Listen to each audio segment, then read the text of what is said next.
Yo, what's up mga kalikot? Good morning, good morning.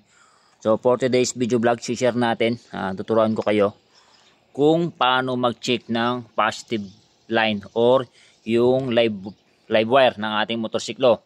So yung nawalan ng supply lahat ng kuryente yung ating motorsiklo. So paano natin check kung may putol ba sa positive wire or live wire ng ating motorsiklo. So itong red na to, yan, from here, ito yung susian, ignition switch. Ito. Dito yan, yung wire niyan mga kalikot.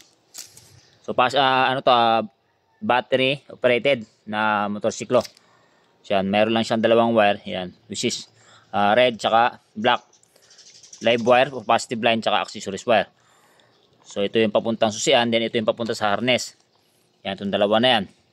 So ito yung positive line, yung red papunta sa ating, yan, dito sa ating positive na ating battery na dumaan ng, yan, fuse box.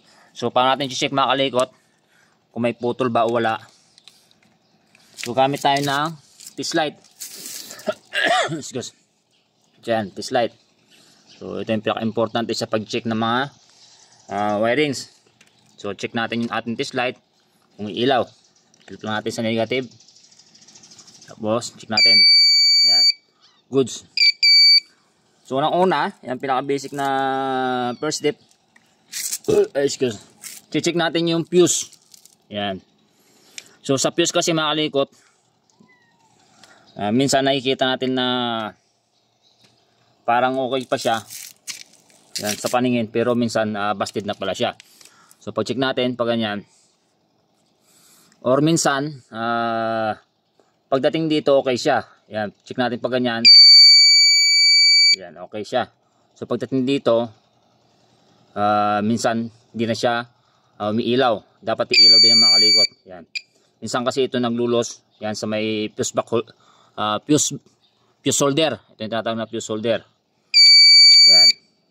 So dapat iilaw yung ating test light. So pag check natin dito, dapat iilaw din. Yan. Ibig sabihin, yan, goods ang ating fuse, at the same time goods itong ating fuse holder. Yan. So marami na akong na-check na ganito minsan. Goods yung fuse, pagdating dito hindi siya umiilaw. Dito sa kabila, yan, papunta ng harness, dito pala minsan dito putol na or naglulos na rito sa may fuse holder. So pag check natin okay na yan, then punta tayo dito sa may gawing headlight na kung saan yung sa may connection ng ating papuntang ignition switch o susian. Ayos lang ating camera.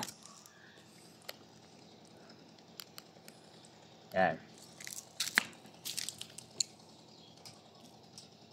So ganun pa rin mga kalikot, yung clip ng ating test light, ito is naka negative or naka-clip sa body ground. Yan, sa body ground, check. Yan, lagyan natin sa body ground, clip natin.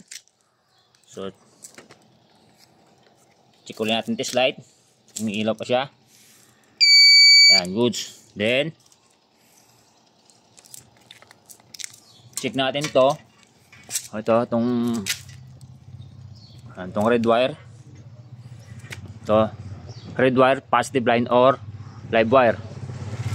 Yan. Pag check natin yan, dapat iilaw yung ating test light. Yan. Yan. Pag umilaw yung ating test light, ibig sabihin goods yung ating positive wire, yung positive line, yung live wire.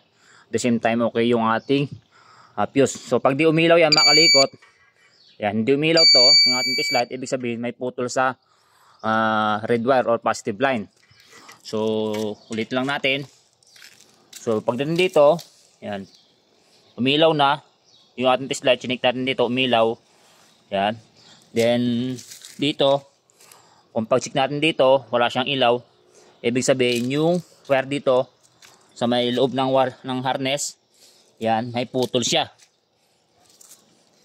So pwede mong gawin dyan, either na i-open mo yung harness, check mo yung pinaka red wire dyan, or magja-jumper ka na lang ng papunta rito.